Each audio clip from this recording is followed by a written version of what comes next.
As virus cases continue to soar across Texas, Governor Greg Abbott is shutting back down. He's closing the bars and he's lowering restaurant capacity down to 50%. So this is a pretty big deal, Chris. I was looking at this, and it is true that he did set this threshold from the get-go. He said at the beginning of the reopening process, if the numbers cross 10%, he will be stepping back. So that is what is happening right now. Nonetheless, this is a bad look.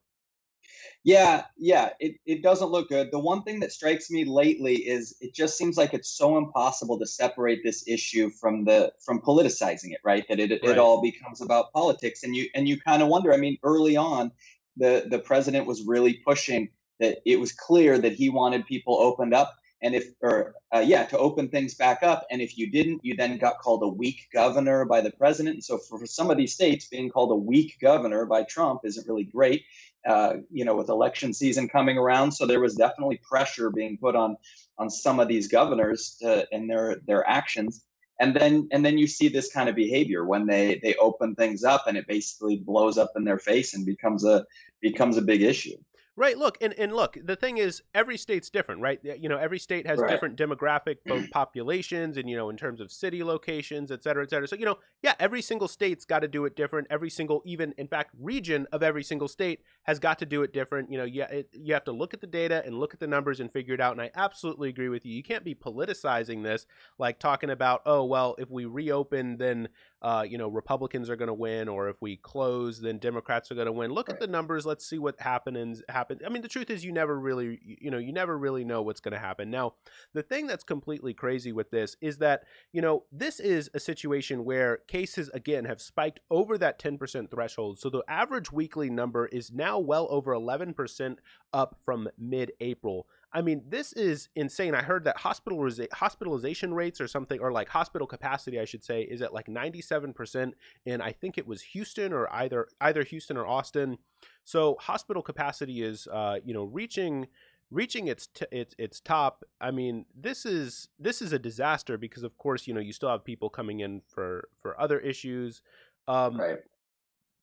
And I wonder though, like, Chris, do you think that this is a case where Texas was reopening too fast, or is this just a case where Texas's sort of initial shutdown wasn't a tight enough shutdown from the beginning, right? Because a lot of Democratic Right. governors, for instance, did have like a much tighter shutdown than a lot of Republican governors. And if you Right. look at the coronavirus average trend for whether or not you had a Republican governor or a Democratic governor in Democratic states, there was a downwards trend, right? Whereas in Republican states, Right. for the most part, it was a flat line, and the state, they didn't go back up, but they weren't necessarily going back down. So I wonder whether or not this is an instance of Texas reopening too quickly, or trying to shift through the phases as quick as possible, or is this an instance where they never really shut down in the first case, and now it's coming back to bite them? Yeah, and it's hard to know because even in places where there have been shutdown restrictions, there's so many people that are just trying to get around those rules, just openly flaunting them or ignoring them. And then we've seen all sorts of videos of people trying to go into stores without masks and stuff like that. Right. So you never really know what was actually being done. There seems to be this separation between what the governor has imposed on people and then what people are actually doing. You hear some people saying, "Oh yeah, we have mask restrictions in this area, but if you go to the store, nobody's wearing a mask," which is again disappointing. That instead of attacking these kind of situations with science and reasoning, it's more about who you're going to vote for in November determines whether you think you should be wearing a mask or not.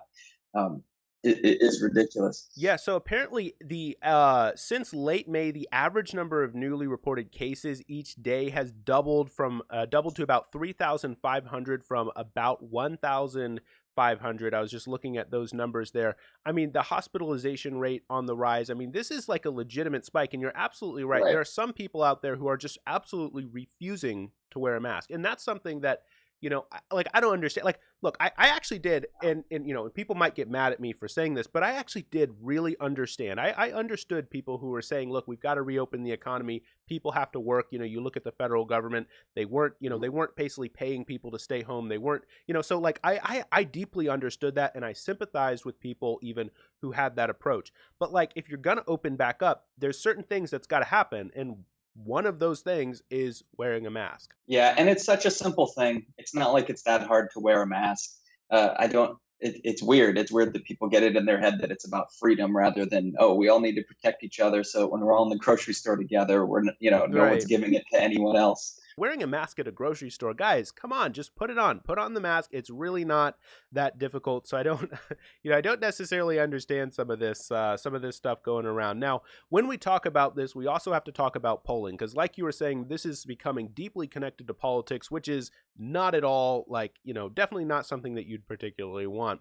But this is a clear instance right now when you look at this public polling right now.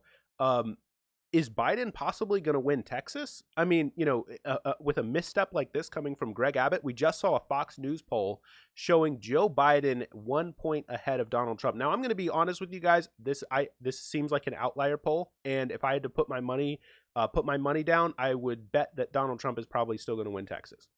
But the fact that it's even possibly in play, at least Right. as of right now, if the election were to occur right now, I mean, that suggests to you that all this political posturing, like, oh, well, I'm not going to wear a mask because, that's what Donald Trump does or, whatever it is, might actually be hurting the Republicans.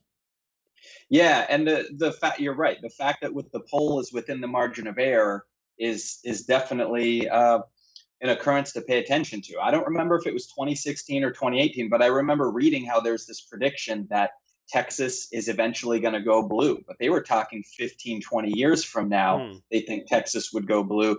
I don't think anyone was expecting 2 to 4 years later that there was a real possibility of that being a blue state.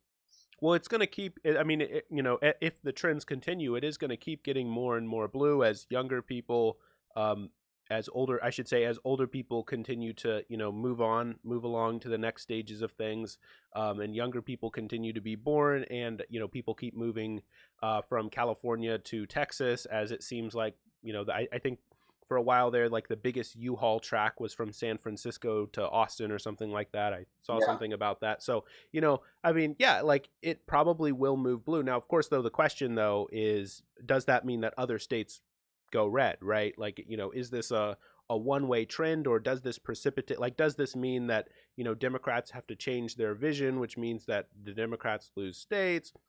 Who knows? It's a bit of a mess. I don't know. What do you think?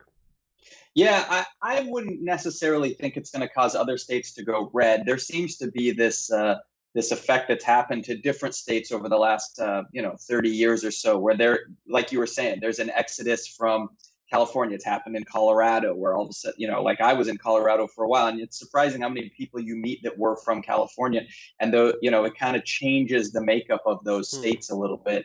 I don't know that I would necessarily see it going the other direction. I guess it's possible Minnesota can always go a couple of different ways, and once you pick up Texas, anyways, it seems like that it may not even matter what a few of the other states do, anyways, if Right. Texas is now Well, going blue. well, I mean, you look at like a state like Wisconsin, for instance. I believe it. Yeah, Wisconsin, for instance, was like a long time blue state, did go red.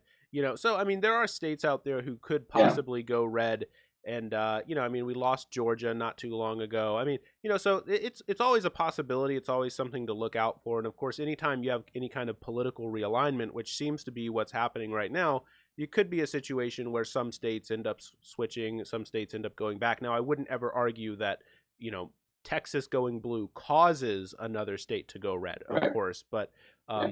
I don't know. It's possible that some third term may cause something like that. Nonetheless, though, it's really interesting to take to sort of pay attention to, take a look at, and the massive just general mistake that's going on in Texas that voters would be turning around and be thinking to themselves, okay, well, Governor Abbott's doing such a bad job. Something's going on with this coronavirus stuff that's so bad. Maybe I'm going to go for vote for Joe Biden for the first time. I mean, this stuff is crazy right now. Chris, thanks so much for joining us for this one, and we'll see what happens. We'll see what happens. Guys, make sure to go check out Chris's channel. It's Political Perspective. He's got some great stuff over there. Go check it out, and we'll see you all in the next one.